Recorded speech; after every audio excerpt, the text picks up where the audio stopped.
Hirevz Media is sponsored by Born to Ride Motorcycle Magazine. Check out borntoride.com.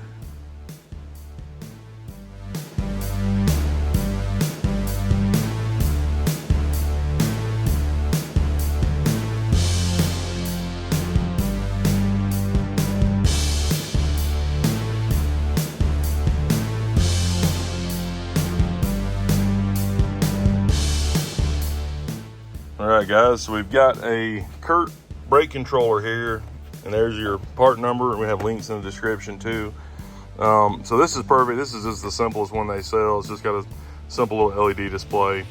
It's fairly cheap, but it's going to work fine.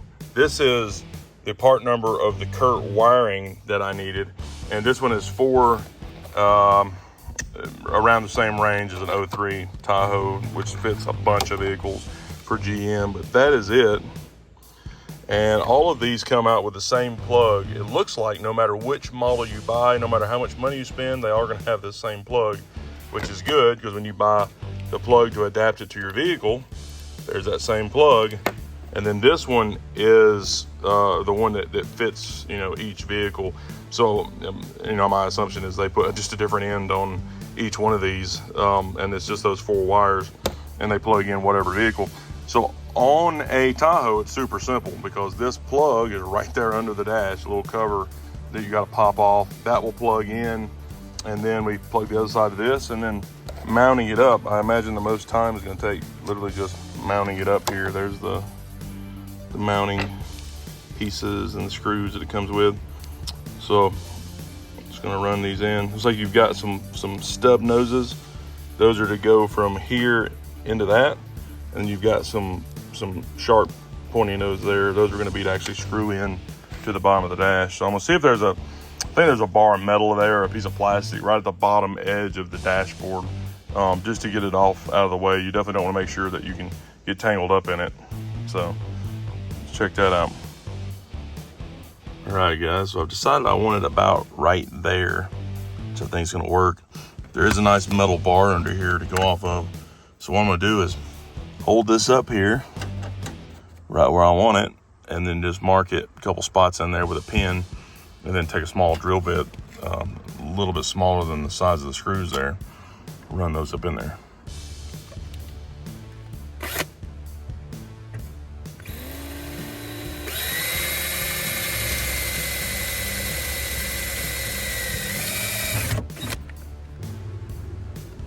All right, got it mounted up there. And then I just took a small little 1/4 inch wrench to get on each side, just to tighten those up, and should be good. Now I just got to get the wire hooked up, and it actually goes in this panel. So if you look up under here, it's right there, and you can screw this off.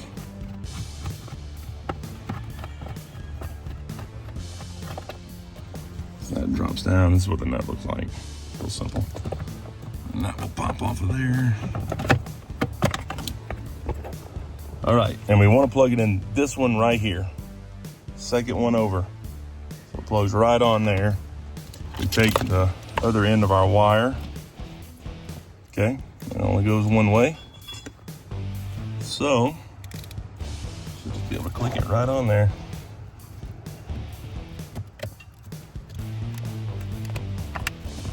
All right, that is it. So that's there, and then this side, get that clicked together, and then tie this up in there with some zip ties.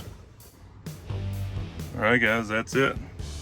Controller is in, got the wire attached up. Go back to the box. Looks good.